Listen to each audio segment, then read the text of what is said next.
Welcome to episode 35 of Anglican Unscripted. This is a weekly video podcast where two gentlemen sit down and talk about Anglican news. Are we the voice of Anglicanism? No. We're the characters of Anglicanism. I'm Kevin Carlson. And I'm George Conger. And today is April 2nd, 2012.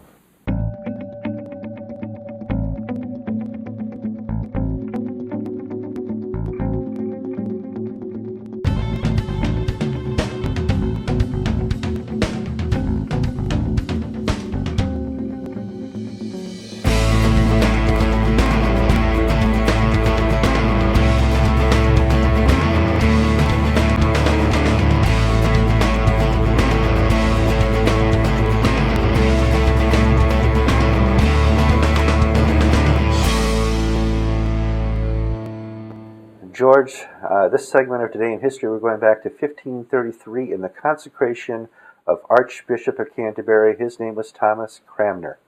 And he's probably the most famous archbishop for many different reasons. First, he had to deal with the divorce of a certain king and his wife, or ex-wife. Deal with that as you want. He also discovered, this Anglican thing has a bunch of problems because nobody's on the same page, so he decided to write a prayer book. And he's very famous for writing the first two prayer books of the Anglican Church. And he's most famous for noting that this is going to be a living problem in their church. All the issues he deals with in the beginning of the prayer book are stuff we're dealing with today. Yes, one of the remarkable things about Thomas Cranmer, he's a little difficult to read in the original. The language of his era is not the language of today. But the ideas and the concepts and the battles that he was fighting then are battles that we're fighting today. What is the nature of the church? What is the nature of our relationship with Jesus Christ and with each other? How do we worship God in the beauty of holiness? All these things were front and center in the battle and the debate over the prayer book, and they're with us today as well. Yeah, he can be noted for the person who touched off the English Reformation, or the Reformation as a whole, because he put and came up against ideas and said, well, let's lay this out in a scriptural sense and really study and see how we can put this into our daily lives as Christians. You see, we Anglicans are inheritors of the Reformed Catholic faith, and it was Cranmer who basically focused us in that direction, not pushing us off into continental Protestantism or going back into the dead end of Roman Catholicism, but finding that way forward of a Reformed church, a living church, one that is faithful to its history, but also faithful to the living Word of God. So almost 500 years ago today, we celebrate the consecration of Thomas Cranmer.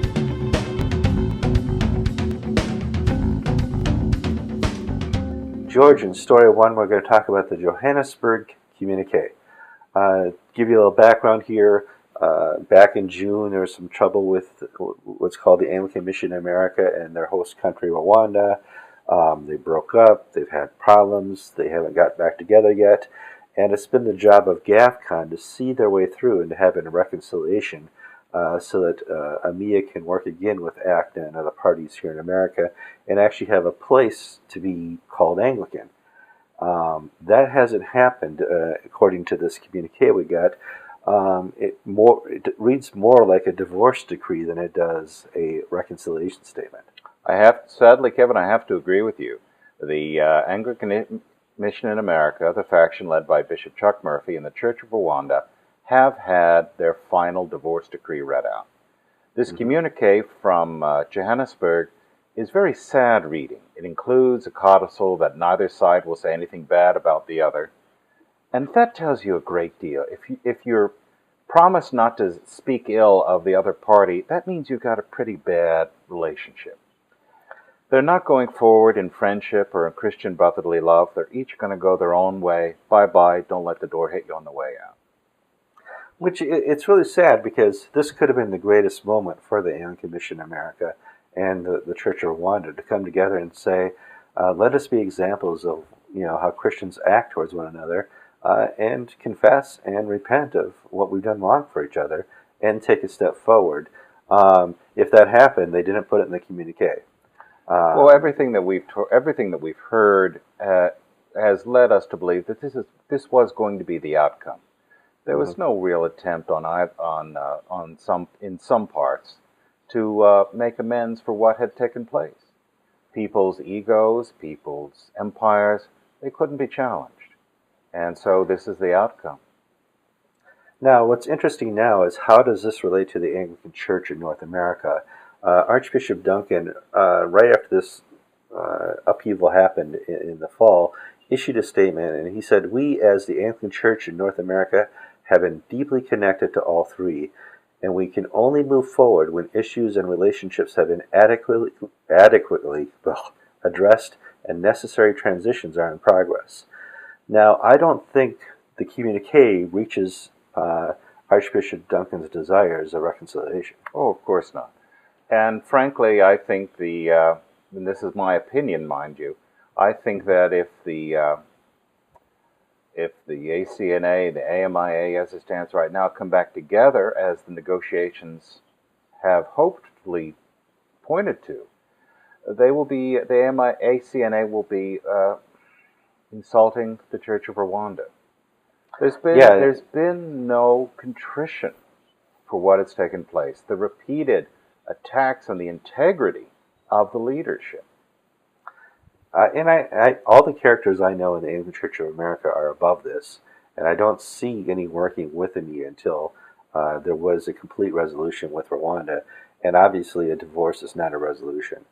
And it's going to be very unique to see how Archbishop Duncan and the other bishops, now Amia has been dismissed from the College of Bishops and is no longer part of ACNA at this point. If there's a readdressing of their situation in the Anglican Church of North America. Yep. One of these issues will certainly come up, Kevin, in the Assembly this June. Sure. Mm-hmm. I think you can speak to this with more knowledge than I can, but isn't one of the AMIA bishops going to be addressing a plenary session? Todd Hunter, Ed Stetzel, Archbishop Duncan, and a few other speakers are going to be the main keynote speakers in North Carolina in June. Now, that brings to question, what is Todd Hunter's role? Is his role going to be as a bishop of the AMIA, or is his role just going to be as a speaker to a church plants? Mm-hmm. And if he's just there to speak to the gifting and progress and purpose of church planting, I think that's fine. If he's there as in the role of a bishop, there's going to be some difficulty with some of the people who are at this assembly, as we've not dealt with this issue yet. Why is Todd Hunter here? Mm-hmm. It's going to be strange. Another thing I've just learned this week is that All Saints Paul's Island has decided to go with Rwanda and has left the Bishop Murphy's AMIA behind, which is very significant. Yeah, and I think it's going to point to basically the long-term direction of things. We've got a group that is moving straight into the ACNA. We've got a group in sort of a halfway house of being connected to Rwanda, somehow connected to the ACNA, and then we have a group around Bishop Murphy. Mm-hmm. And what the movement that we've seen, the momentum is away from the Bishop Murphy group towards the ACNA group, with people sort of in the middle, not really knowing which way to jump at this stage. Well, we got a statement from Pair USA this week.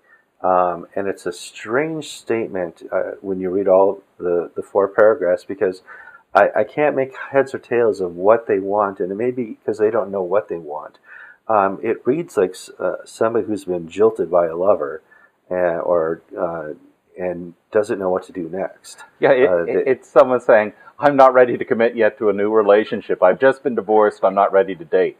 I mean, it has that sort of a tone to it, that they know what they want, but they're not ready to do anything about it. Yeah, and they are in a difficult position. For the longest time, all the decisions were made for them by Chuck Murphy and Amia, and now they're going alone. And Rwanda, for the longest, since November, has been pushing them to go towards the Anglican Church of North America. There's nothing wrong there. It's kind of like a blind date has been set up between Pair USA and the Anglican Church of North America.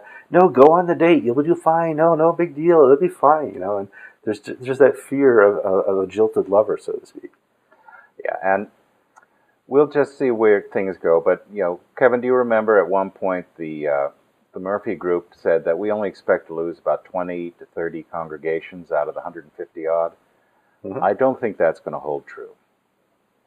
No, and it's not about, in the end, it's not about winning or losing the congregations. It's really about here, we had an opportunity, Amia and Rwanda and ACTA to be models of Christ's message of reconciliation. And I had prayed and hoped that, somebody would stand up and say, let me be the first to repent. And I didn't see that happen. And that's the saddest part. Not what churches are going where, not, all the little political minutiae behind the scenes, but what the wider church is seeing the Amia do. I want to challenge you on one point. We did see Thad Barnum speak about the need to repent and the need to have an amendment of life.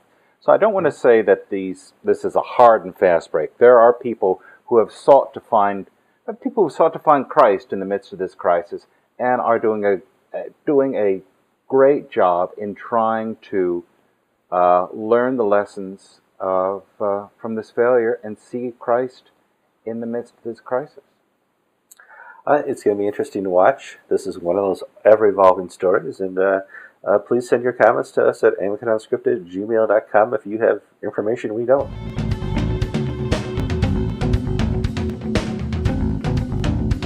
George, we're going to talk about the Diocese of Albany. It's up here just about 2 hours north of Anglican TV Central, and it's headed up by Bishop Love. And Bishop Love is Orthodox, and he understands the prayer book pretty thoroughly. He's allowed 3 of his churches to join what's called DEPO, a Delegated Episcopal Oversight, and they're apparently going to go under Bishop Skip Adams. And we read this week in a newspaper in Albany that there's a lot of hope for being under the Bishop of Skip Adams, and it's going to bring a lot of questions to mind as the limitations and the power of DEPO. Yeah, the St. George's in Schenectady was the subject of an article in the Albany Times-Union.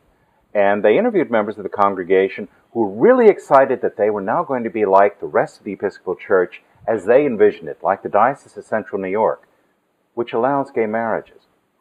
Question that seemed to be in the people's mind at St. George's in Schenectady is how far they are going to be allowed to go under DEPO. In other words, is this just to have Bishop Skip Adams come in, confirm people, pat people on the head, or will St. George's be allowed to act within the limits of what is acceptable in Central New York, but what is not acceptable in Albany? Yeah, that's the interesting part, is when I was reading the article, it sounded like people who just came out of the first viewing of the musical Hair. Look at all the things we can do now. There's no limitations, and give me a head for hair. And it was really kind of neat to read the expectations of, we can now do it like the whole Episcopal Church does it because of a bishop like Skip Adams. But now comes the big question is, we understand in Anglicanism that a church is a reflection of the belief of its bishop. And technically, that church in Schenectady still follows under the belief and ministry of Bishop Love. How far will Bishop Love allow this DEPO to go? Are they going to have same-sex marriages and other things? Because that is the legal law of New York State. I assume, because I don't know this as a fact, but I assume Bishop Adams and Bishop Love have worked out an arrangement. What is missing, though, is the people in the pews. They don't seem to be aware of the limits of this arrangement. So there's a potential for problem in the future. If a gay couple wishes to have their union solemnized at St. George's in Schenectady, that's going to be a problem for the Diocese of Albany. It wouldn't be for Central New York. How's that going to play out? And it's interesting to note how far this is going. I mean, it wasn't the desire of the DEPO, as far as I'm concerned, to have an embassy from Central New York in Albany. It was more to have the bishops provide baptisms, confirmation, and some theological oversight of the congregation. Yes? I do, though, want to say I don't want to lose sight of the fact that this is being done out of a sense of goodwill. Mm-hmm. I'm sort of quibbling about, well, how's it going to work? But I applaud Bishop Love and Bishop Adams for trying to take a bad situation and making it work and finding a way to allow people to worship Jesus Christ and get past a lot of the political junk. I just am frightened that this. I just hope they've done their homework and done the work necessary to prevent grief down the road. Yeah, kudos for not having a divorce within this and allowing depot. I mean, obviously, we speak highly of that because that was something that was made available originally to conservative churches and liberal dioceses. But our quandary here is how far does this go? And that's our fear. But, thank God for Bishop Love and Bishop Adams that they're willing to take a step in this direction.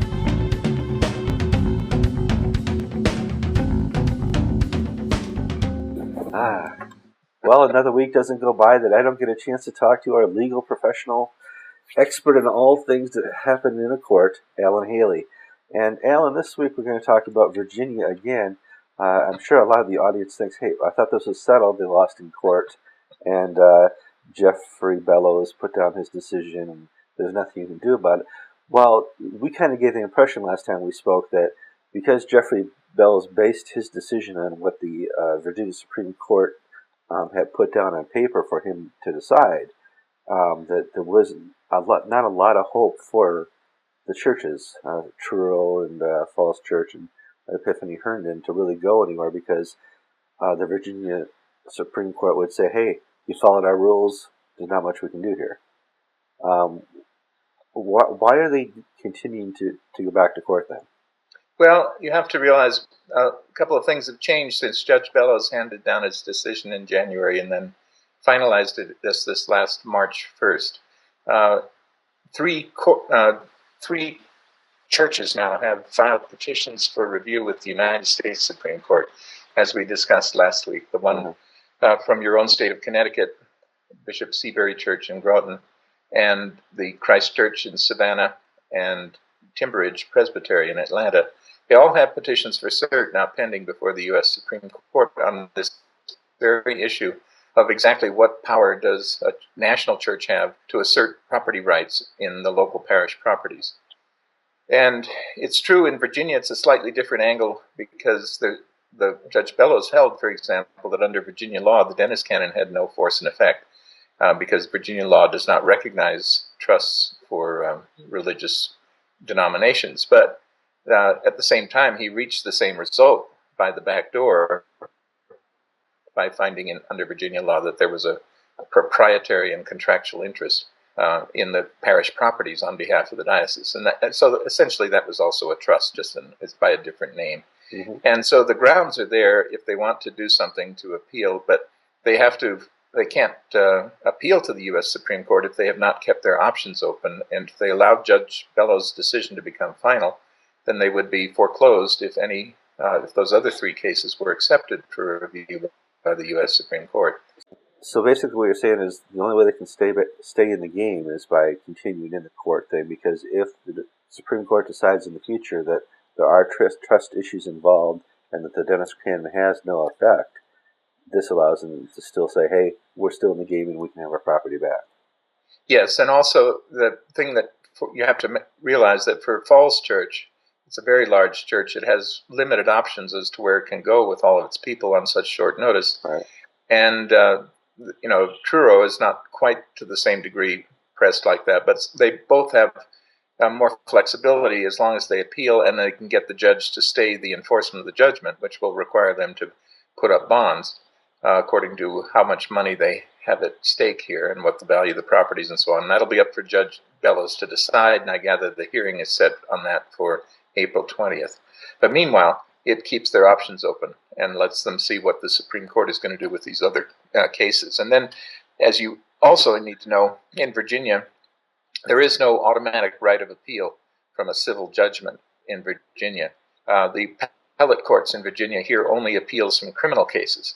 So if you want to appeal a judgment from a trial court that's in a civil matter, you have to ask the Virginia Supreme Court to please take your appeal, and they can turn it down and not take it if they don't feel like it, in which case that judgment becomes final. So, well, no offense, Virginia, but if somebody's trying to steal my church using paperwork, I think that's a criminal offense.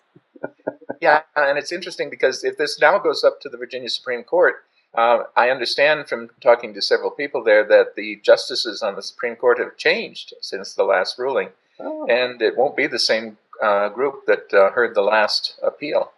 So we'll be interested to see, and this will be a new question for them as to whether Judge Bellows followed the precedents and whether those precedents are in line with the U.S. Constitution as far as not giving preference to churches that have these national denominational characters and letting them bypass things like the statute of frauds and claim interests in property that are really not based in anything on writing.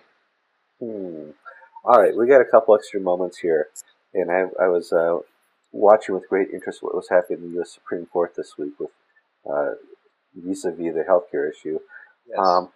You stood before the Supreme Court justices before. What exactly is it that causes a lawyer to gag and become confused to go about? I was quite amazed. Either he didn't have his coffee. I mean, I was sitting there. I could answer that question for him, but it's just the pressure or something. Well, the pressure is definitely on them. You have to also realize that you have to have the conviction of your arguments. I mean, you have to believe in what you're arguing and be ready to espouse the gospel if that's what you believe in. If you're just a government servant doing your job, then you show up and get paid for what you do, regardless of whether it's passionate or not. And I think, with all respect to Solicitor General Virgili, he did not have the best argument. And the amazing thing was that the liberal media had so set this up and had been fed all the same, they live in their own little bubble world of opinion. They never hear anything contrary. So they came into these Supreme Court arguments with all the media saying, oh, this is a slam dunk. Obamacare has to be withheld. And then once they're asked hard questions as to, now tell me again, is Congress creating this commerce in order to regulate it? That just threw him for a loop. He practiced, obviously, with his fellow attorneys, but nobody in his bubble had ever come up with a question like that. Well, we've heard the broccoli question 100 times. That the broccoli anecdote has been floated around, and that was the one question he flubbed up the most time.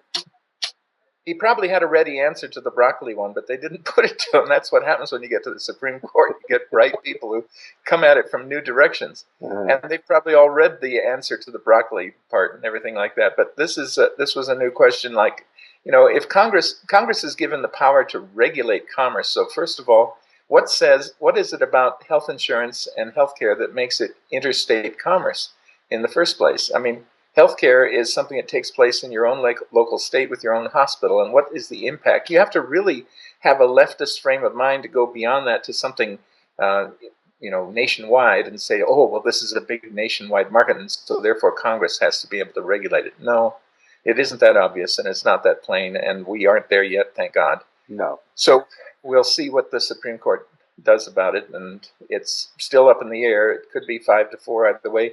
I'm hoping out for a 6-3 decision with at least one justice, like Justice Sotomayor, seeing some sense in the position that you can't give Congress a free hand to go regulate everything like this. Well, she's the one that threw everybody for a loop, because she's the one who was asking the hard questions. Nobody expected a liberal judge to sit there. They thought they just all roll over, and all of a sudden she's going, well, tell me about this, and I think that's what really threw him for a loop. And doubtless, there's going to be more worked out between now and June, because they had their conference on this last Friday, or actually, I think Thursday.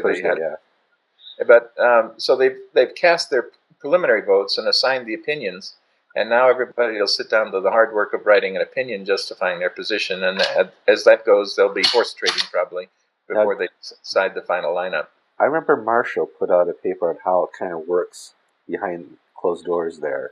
Explain. They heard the oral arguments last week. They sit down, they have lunch. And after lunch, they sit down and say, well, let's take a hand vote, a little poll. What's going on? Where do you think you are?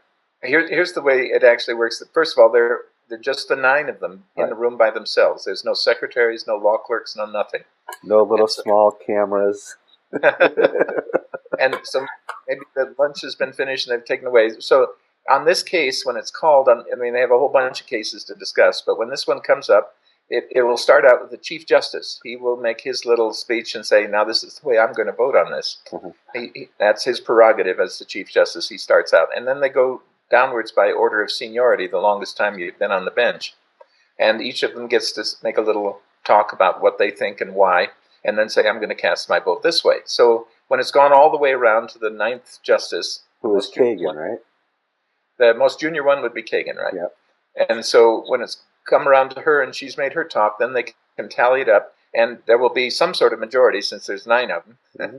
and no one's recusing themselves. So it'll be 5-4 or 6-3 one way or another. And if the Chief Justice is in the majority of those voting, he will himself either write the opinion or has the right to assign it to one of those justices in the majority to write the opinion. And then the same with the minority. This most senior justice in the minority gets to write the opinion. Well, in the minority, nobody dictates what there is. I mean, you can all write your own opinion or whatever. But the majority opinion is assigned by the Chief Justice if he is in the majority, otherwise by the most senior justice. In fact, I've seen cases where isn't there like sometimes 2 or 3 different minority opinions? Because they're all allowed to really espouse what they're thinking. Tell me what you thought about Justice Kennedy and his question. Well, Justice Kennedy, I think, was not going to be bought over by the pre-arguments or pre-positions taken by either side. He was going to test each one, which is his want. He's a law school professor, after all. Uh-huh. He's used to testing students, this way and this way, and seeing which way there's the most give. And I suspect he's going to, I think it's hard to predict anyway, but he's definitely, I think, going to be in the majority, whichever way it goes. That's probably a safe prediction. And then the question will be whether, as I say, it draws a 6th vote to overturn it. What I found most interesting was that it was Justice Kennedy who said, I'm not going to read all 2,700 pages of this bill. I mean, if Congress can't read it, why should the Supreme Court? We'll just throw the whole thing out. And I thought, what a refreshing take. Well, if Congress isn't going to be willing to read its own legislation, who else should? I mean, come on. And that is part of the problem here is not just the 2,700 pages, but those 2,700 pages are the genesis for off-site and third-party writing, too. They give so much power to the Human Health and Services. Exactly as Pelosi said, we had to pass the bill in order to find out what is in it. And now every month that goes by, we're finding out more and more of what's in this monstrosity. And most of it, of course, has been delegated to the Secretary for Health and Human Services, Sebelius. And now we're only finding out as she issues rule after rule after rule what this really allowed her to do, such as, for example, tell the Catholic Church you have to provide insurance, abortion insurance for all your workers. It's just we are come to a fine pass of things when that becomes the business of the United States Supreme Court and the United States government to tell churches what they have to do.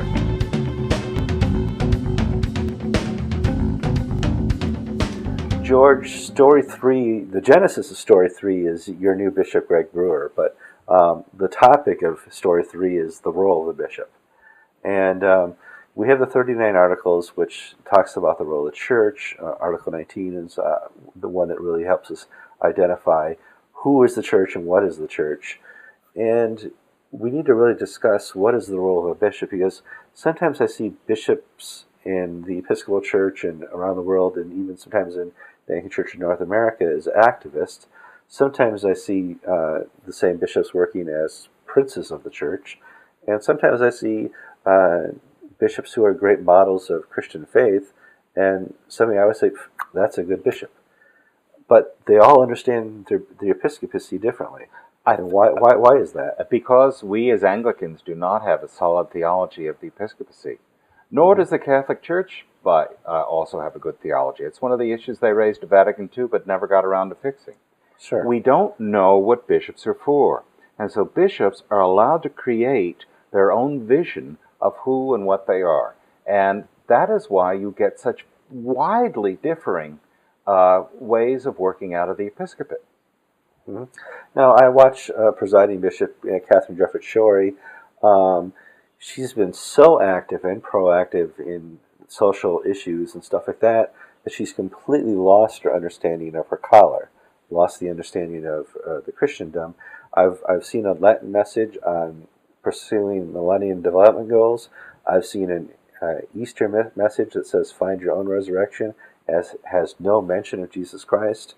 And I see other activist bishops, a famous one, Eugene Robinson, Bruno out of LA, who are very interested in making sure that the church and culture are joined together. And in their theological scheme, that is the way a bishop works. Mm-hmm. I come from a different stream. I think bishops are a necessary evil. Mm-hmm. I don't see the bishop as being the same thing as the church.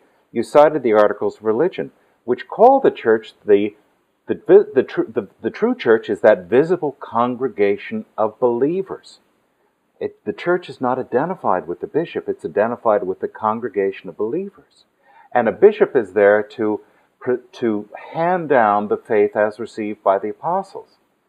That's an evangelical understanding. A bishop is not there to do social justice. A bishop is not there to do new things, but to preserve the faith and keep us together in unity. He's a symbol of our unity with other Christians. He is not the Christian of the diocese. So back to the genesis of why we're talking about this. Your brand new bishop, Greg Brewer, was caught. No, he was reported to be at a activist event celebrating the life or the travesty around Trayvon Martin, who was tragically killed in an incident that we don't know all the details of and should not judge until we do. But was he there as an activist? Was he there representing a justice system? Was he? What was his role as bishop at being at this activist event? Well, he told some of the clergy that he was there in solidarity with some members of the black community. Mm-hmm. And I don't want to characterize that view. Frankly, I'm uneasy about that sort of thing. So the Trayvon Martin issue is far from settled, and when you get charlatans like Al Sharpton involved, you've got to be very careful that you do not lend credibility of your office, of your church, to the racial hucksters that are out there. Yeah, and the reality here is, if you want to talk about Trayvon Martin, is the justice system. Here in America, we have a justice system. And justice is not outcome. Justice is access to the system. And it's amazing that for 200 some years in this country, every American has had access to a justice system based on judges, courts, grand juries, and whatnot that many other nations just don't allow. And that is our justice system, and that is justice. Justice is not your desired outcome. Mm-hmm. And people are saying, well, Trayvon Martin is not getting his justice. Well, justice is not the outcome, but you're right, he's not had access yet to the justice system that is currently working its way out. And it'll be very interesting to see what happened. Was he assassinated by this community organizer, security type guard, or was this just a tragic event? Who really knows until all the facts come out? But it's so amazing how such a small event in Florida has polarized America, where every day black on black crime never gets reported, or black and white crime never gets reported. It's a strange dichotomy we have here in America, that we still have to deal with these issues, some 40 years after the Civil Rights Amendments have been put into our Constitution. And it's part of that thing where a bishop really needs to concentrate on the Christendom and not the socialdom of who he and we are. And I don't mean to come off as being critical of Bishop Brewer. I'm not.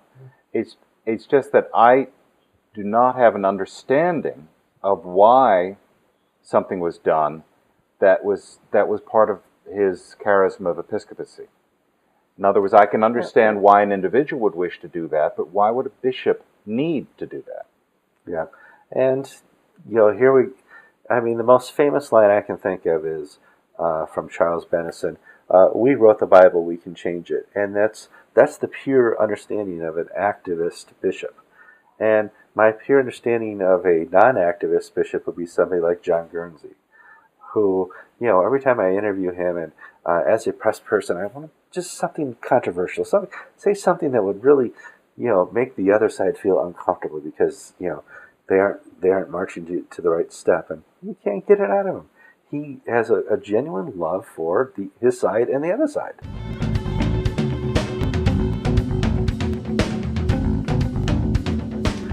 George, last week we learned that the Anglican Covenant is pretty much dead on arrival in England. And I hate to use a cliche, but if it can't make it there, it can't make it anywhere. And basically the problem with the Anglican Covenant is so many of these provinces want autonomy over accountability. And it's really been a struggling force in a church where we have brotherly accountability to each other. I'm accountable to you, you're accountable to me as Christians. And if we can't have that province to province, it makes for some very difficult issues. I think this is a golden opportunity for GAFCON. And I'm going to put my commentary button because I'm going to have some commentary here. I don't really have much of a voice in Anglicanism, but let's see what I can do here. GAFCON has been provided the opportunity with Rowan Williams' resignation and with the death of the covenant here to really take and step forward with a new idea, a new time. The Jerusalem Declaration was a great first step for GAFCON. They produced that document at their first meeting. They're going to have another GAFCON meeting in 2013 or 2014. And I suggest at that meeting they come out with a new document, but this document's been called the Jerusalem Covenant. And I think the primer of this covenant would be to have accountability over autonomy. Absolutely. I think, as you say, out of chaos comes opportunity. And there's an opportunity for GAFCON to take the Jerusalem Declaration, which is a marvelous document of the faith, and allow it to guide our church in its reform and renewal in the years to come. Not just creating new empires and new jurisdictions or this and that, but reshaping how we as Christians do church with one another. We're finding a point in time where Anglicanism is going to stop working. The instruments of unity are unfunctional, dysfunctional, almost retrofunctional. They're hurting us. And we need to step forward with something bigger and better. The Jerusalem Declaration, as I said before, is a great first step. But I think it's now time that we covenant together and to have something that really allows us to be accountable to one another. And in that is the model for the church. And see, to me, this is an opportunity for the lay people to take charge of the church away from a small self-selected group of clergy. I'm speaking now about the Episcopal Church. Sure. The clergy have let down the people in the pews of the Episcopal Church for the past 30, 40 years. And throughout history, it has always been the laity who have corrected the church when it's about to go over the edge. We saw that even in the beginning in the Arian heresy, all the way up to the present day. People need to take responsibility for their church because it's not my church because I have a piece of plastic around my neck. The Archbishop approach has failed. Let's do something that is people-oriented, Christian-oriented. And let's remember what the first order of the church is. It's not the clergy. The first order is laity.